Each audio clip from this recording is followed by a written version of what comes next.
What's happening, folks? Back with another reaction, back with some more Flock of Seagulls, as well as Luca, who is intriguingly positioned down here.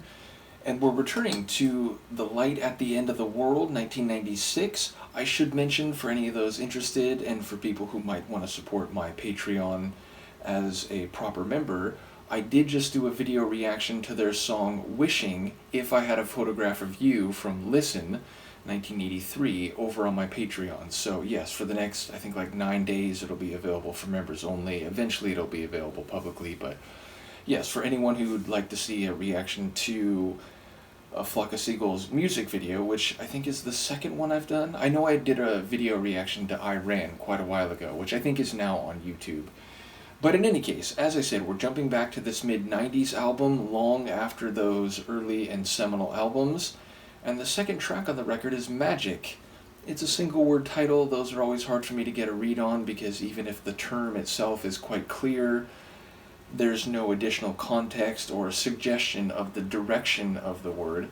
In any case, magic, it's used in a more colloquial sense and then, let's say, a more technical sense. Technically, it's something which, for all appearances or understandings, is beyond the scope of natural affairs, something which physics and chemistry and human endeavor cannot produce without some supernatural or metaphysical element. More colloquially, it tends to mean something that is special, something which is beyond normal experience or activity, even if it is not necessarily preternatural per se. So in that regard, maybe I'm more inclined to see it in a colloquial light, and it might not be magic in a, abracadabra, which I suppose that's another layer, the idea of stage magic, which people understand to be related to sleight of hand or cleverness of motion, distracting someone while you do something else that creates the appearance of something supernatural, but which is not supernatural in itself. But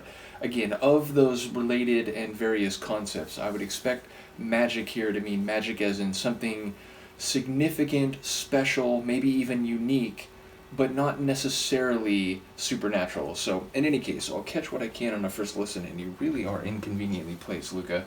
This is A Flock of Seagulls. The track is Magic, and it's the second tune on their 1996 album, The Light at the End of the World.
Not only do I like that one a lot, but I feel like even though you can tell it's not early 80s production, it sounds a bit fuller, the sonic stylings are not identical. I would say stylistically, that sounds closer to their iconic early 80s sound, as in a track like I Ran, more than the last couple albums I went through from the mid to late 80s, which had a bit more of like a dance feel to them. That felt more like atmospheric synth rock. Again, not identical in terms of the sound they had from like 82 or 83, but much closer to that. And I think that's partly because of those sort of echoic, atmospheric little guitar riffs, those long like keyboard chords, very electronic sounding, a catchy sort of chorus. So yeah, I not only very much enjoyed that, but it gave me like classic or like vintage Seagulls feeling. So I don't know if others will see that the same way, but yeah, it's interesting because, the other albums that I listened to, the last couple before this, were closer in time to their first couple albums, which again it seems like are their most famous or their most celebrated, and this is a bit farther ahead in time, but I feel like this is sort of returning to their roots a little bit, at least this track, and fair to say maybe the opening track too. So yes, bottom line, I really enjoyed it. Again, atmospheric guitar work, but sparing it, not like overwhelming or like constant like heavy guitar chords, but just in a really good place. Again, like nice keyboard work as well, and sort of a big atmospheric sound. Scores vocals, like that repetition of magic at the beginning of the chorus, and like sometimes when he says only time will tell, which I guess is like the lead in to the chorus, more like intense and fiery than maybe I've ever heard his voice before. And yes, ultimately it sounds like it's a boy meets girl situation where the two of them are a bit jaded. They thought, yeah, I'm never going to find love. Maybe again, maybe ever. Maybe they were pessimistic about ever feeling that true love. But then they find each other and it's exciting and they're infatuated. But the song is making the point that this still doesn't mean it's going to be happily ever after. This still doesn't mean it's necessarily magic, even if you are talking that more colloquial, like, oh, it's very, very special and rare. There's still a let's wait and see, and only time will tell if this is more than just an exciting infatuation, and if it will actually be a redemption, and rather than a just continuance of the pessimism, you know, that it's possible they fall apart and both of them end up thinking, well, this is exactly why I thought I'd never be in love, because it never works out. So yeah, there's a bit of an ongoing character to the phrase or the lyrics and the potential narrative. So I like that facet, and I like that he, you know, sort of has this, I don't even know what I'm supposed to do here, and you know, you said everything, but you know, I feel like I'm falling, but I don't know where this is going to all lead. So I like that ambiguity. There's an an uncertainty as to where this will all lead and whether it'll be just more of the same or actually magic. So yeah, I enjoy the scene. It's more of like a snapshot in time than a full beginning to end narrative. Even if we do get a prologue, we get a bit of a backstory on the two of them. So yeah, from the sonics to the vocals and the lyrics, this one's a winner in my book. I'm guessing by this point that maybe some of the folks who followed them originally had either moved on or so on. So I wonder, you know, if this album made as big of an impact or had as large as sales as maybe their first couple albums. I'm guessing it didn't. Of course, I could be wrong, but either way, I think it started in a fantastic vein. I'm looking forward to more of it. Let me know what you think. And Luca and I, who's sleeping down here and who just woke up, hello, we'll see you next time. Peace.